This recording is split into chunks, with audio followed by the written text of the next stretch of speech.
মা, তোর জন্য 5 লাখ টাকার গয়না। বাবা, তোর জন্য জামা পরবি। কোনদিন দেখেছো গেলাম গয়না? দেখো।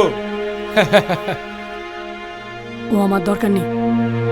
তোর ওই অসৎ পথের রোজগারের টাকায় কিচ্ছু আমার চাই না। নিয়ে যা। হে মা, আমি কিচ্ছু নিয়ে যেতে পারবো না। তোমার পড়তে হলে পড়ো, আর নয় ফাঁকায় ফেলে দাও। কি দেখছিস মা? হ্যাঁ, এই হাটটা, হ্যাঁ, পুরো 10 লাখ টাকার গয়না আছে। 10 লাখ, বুঝলি?